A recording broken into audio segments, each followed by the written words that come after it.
3. Welcome to House of Whimsical Terror. I'm Esther. I'm Mary. And we're coming to you today from Bisbee, Arizona. And we're telling real stories of the fantastical. All of our stories are true or told to us as true. Occasionally we alter the names to protect privacy. Places for the same reason. That's right. And today's story is Wild, Wild, Weird West. We went full out on the alliteration with this one. Yeah. Like all the W's we could find that were germane to our topic. Yes, as a matter of fact. Which is a really cool western town that we are sitting in, Bisbee, Arizona. And we are in the very haunted Copper Queen Hotel. Yes. They tried to put us in a room that was inhabited by someone I don't like very much. We won't say who it is. You can look it up and try to figure it out. So we changed rooms. Yeah, so I asked for a different room, and they told me, and this is the truth, there was a wedding here, that is the truth. So the only rooms available besides the room they tried to put us in were on the 4th floor, and they told us, which is haunted.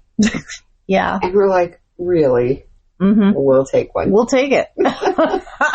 Yes. That's why we're here. Yeah, so we're here on the 4th floor, and we'll tell you some stories about the hotel, and Mary has some real experiences, and a little bit about Bisbee.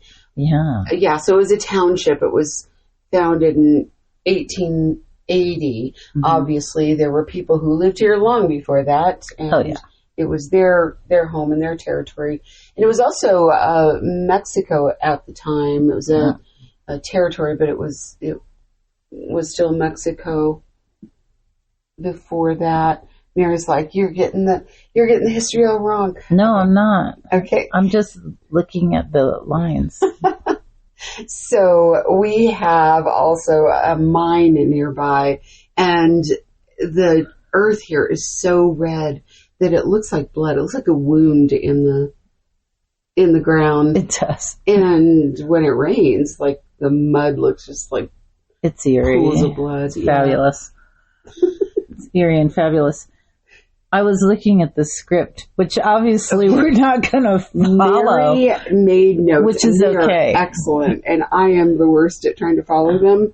I was making an attempt at organization. Yes, but she is, and I am always like the improv queen. Like, well, I'm going to tell the story, but it is really good when Mary does these notes, and so I'm going to read some of them. She's talking about Brewery Gulch, and tomorrow, hopefully, we can do a little film reel of what the town of Bisbee looks like in Brewery Gulch.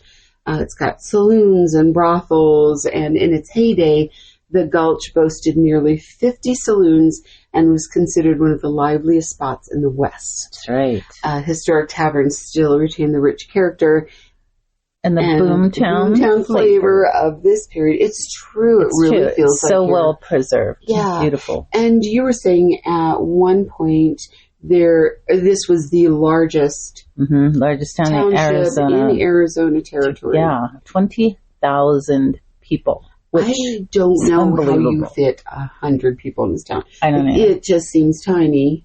It is. So people from Bisbee will probably write to us and say, oh, no, there's other places that you don't know about. That people were. It must have been It was obviously the Wild, Wild West. Yes. And today it's the Wild, Wild Weird West because we're here doing this story on it. Truth. Yeah. So the first dance hall is said to have been opened by John Heath. Its opening just happened to coincide with his gang's robbery of the Castañeda and Goldwater store, resulting in the infamous Bisbee Massacre. Yes, which you can read about if you want to Google it. Yes. Heath would later be hung from a telegraph pole in Tombstone, where we just were. Yeah. You'll see our reel online of us arriving there. Oh, yes. By Bisbee vigilantes who claimed they wanted to correct a judge's sentencing error of life imprisonment. So here's the ironic thing. The rest of the gang were legally hung, and all of them were buried in the Tombstones Boot Hill.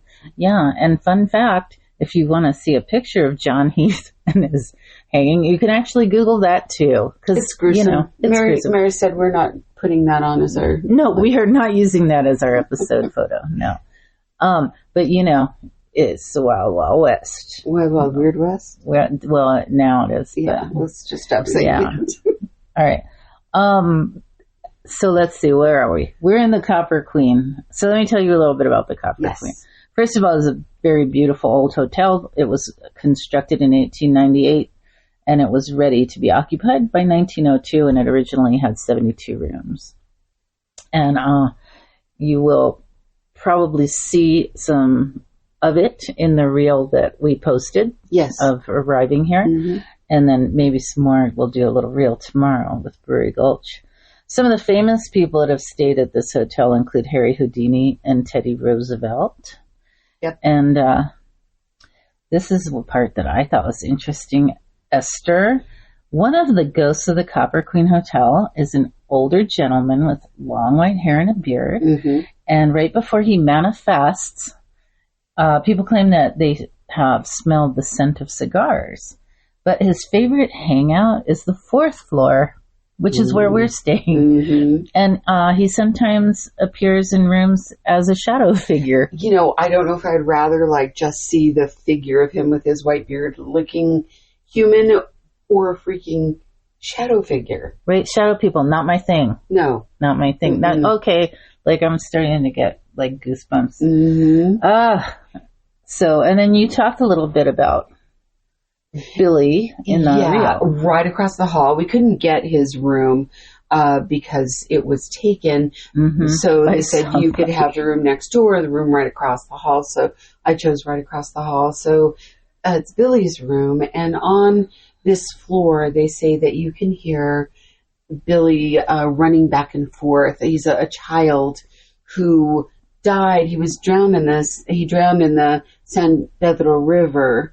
And they say he most likely haunts here because his mother worked here, mm-hmm. and he was trying to come back to her, which is so sad and so sweet. And he's still here. So terrifying. She's long gone, but he's still here, mm-hmm. Running up and down our floor. Yeah, because you know how much I love staying in haunted hotels. Yes, Mary and I always stay in haunted places. Always. They have to look haunted or, We have to know some stories about them. Historic. Yeah. Mm-hmm. Okay, so on the 3rd floor, there is a room, and it is supposed to be the most haunted room in the entire hotel. So this is the most haunted floor, but the most haunted room is on the 3rd floor, and it's 315. And there is a bride and groom to be, they're getting married tomorrow, staying there. We met them. They're lovely. So we couldn't get that room either, but it is called the Julia Lowell room. And Julia was one of the ladies of the evening who worked here, mm-hmm. sex worker. And she fell in love with one of her clients, and she told him about it, and he rejected her, and she was so devastated. I'm sure it's a much longer, more involved story, but she hung herself. Some people say she jumped out of the window mm-hmm. on the 3rd floor, but we heard that she hung herself. So they say that you can hear her mm-hmm. crying, you can hear her moving about. People have seen her. Yeah. Mm-hmm. And I find it fascinating. That's the room that the bride is in. Okay. And she picked it purposely. We heard her when she was checking in. She definitely picked it purposely. Yeah. That was great. And unfortunate because I wanted to stay in there, but she probably didn't want me in there when she was in there. There's also the Lily Langtree room. We didn't get that room. And the Houdini room. We didn't get that room. We got the unnamed room. Across the unnamed, from Billy. Very haunted 4th floor room. Yes. Yeah. Across from Billy's room. Yeah. So, the Copper Queen is significant to me for a lot of reasons, because I absolutely love Arizona Wild West history, but also because I've stayed at the Copper Queen several times. But one of the times I stayed here, I had the most unusual, fantastical encounter. Mm-hmm. So I stayed here for a weekend with myself, my spouse, and a couple of our friends. And we decided to share like a double queen room just for like one night at the Copper Queen. And so, because we were like just getting away for the weekend, it was like not ghost hunting. We were just like going out of town. We wanted to go to Bisbee. So, I actually never go to Bisbee to ghost hunt because they just seem to show up anyway. Right. So we got to this room and I decided I was going to like take a shower before we went out, and I opened the bathroom doors of the cabinet. So I'm looking for a blow dryer, and instead I find a symbol drawn on the inside of the cabinet door. And that symbol was like 9 inches long, about 6 inches wide. It looked like a sun outline with a human eye drawn inside. And then in the iris of the eye, this is very detailed, the iris of the eye, there was another small symbol. So, of course, it's immediately obvious this is some kind of esoteric symbol. And I'm like, of course it is. And of course we're in this room with this esoteric symbol. Right. So, I went ahead and took a photo and I Google lensed it because, that's how I find out everything. Mm-hmm. And it was a warlock sigil. Interesting. Yeah. And I was like, great. This is great. Put it there? Like that would have taken time to it's carved, right? Oh, it was drawn. Oh, it was drawn. And it was that very long. It was intricate. It was intricate, and we were like, oh, well, this is Bisbee. And we went ahead, like I closed the cabinet door and we did our lives, So we went out, we had dinner, we hung out in some little clubs because everything is little in Bisbee, because it was all built 150 years ago. And then we came back to the hotel, we fell asleep. Nothing happened in the night. Nothing woke us up. There wasn't any disturbance in our sleep. We didn't have any like ghostly shadow figures that we weren't on the 4th floor either. But the next morning I got up and I went into the bathroom to change. And when I looked in the mirror, on the upper quarter of my chest, there was an upside down, welted red handprint. So creepy, Mary. You had a picture of that at one point too. I did, and I can't find it right now, but I downloaded it. But the friends I was with, I told them, I was like, if you weren't here, no one would believe this, right? This has never happened before, and I've slept in plenty of haunted places. Yes, so many. But this handprint was in this really weird location by my shoulder. It was obviously not possible for me to lay my hand in that angle. And it was bigger than any of the people's hands I was with because we matched them up, right? We were like, why the hell do I have a red welted handprint on my shoulder? Whose hand is this? And then I was like, you know what? I am spiritually strong enough to ward off anything negative. And I took a photo, which I, like I said, I have to find it, but I can't find it right now. So anyway, I still continue to stay at the Copper Queen whenever I visit Bisbee, despite that experience. And I haven't had any subsequent weird things happen. So we'll see what happens tonight, Esther, because here we are. I hope it's not that shadow dude. Yeah, right? Mm-mm. I have had some other weird, random Bisbee things happen when I was in this wonderful town. So they have a great ghost tour here. And we went on the ghost tour, and we stopped outside this old bordello that's now, it's a hotel.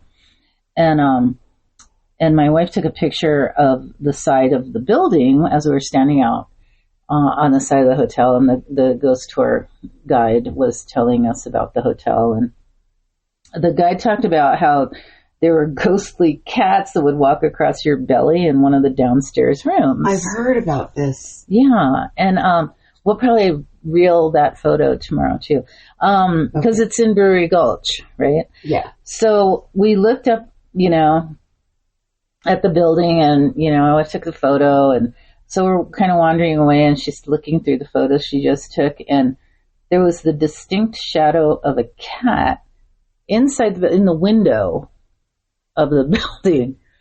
It was like a silhouette. Now, there are no cats that live in this hotel. It's a hotel. Right? Yeah, it's a hotel. Yeah. So the guide asked if we could send the copy, if they could have a copy for their tour company. And we were like, yeah, of course. And we sent it right then. Right. so super weird. And then another time I was driving down like the hill. There's a lot of hills here. It's very, very narrow streets, lots of hills. And I had taken some friends to visit that had never been here before. And I was seeing how the town has lots of history and lots of spirits. And there was like this little pickup truck parked down the street in front of us. And there was no one around. And the tailgate just dropped open. And I was like, wow, okay. So obviously, and they were freaked out because they were like, oh, is that what you meant by history and particularly spirits? And I was like, yes, yeah, you'll just see weird things when you're here. And then we got to our hotel and we were playing with this little Ghost Radar app and it kept saying my name, like my name kept coming up. That would terrify me. Yeah. So that was pretty wonky, but I do love this town and I guess it's ghosts love me back. They sure do. Yeah. They sure do. A lot of murders have happened in this town. Yeah. Right, good segue, Esther. No, sorry. I was just thinking about like the, like it's so haunted here, but there's the Oliver House. Yeah. You said that tons of murders there, like 26 murders or some ridiculous amount.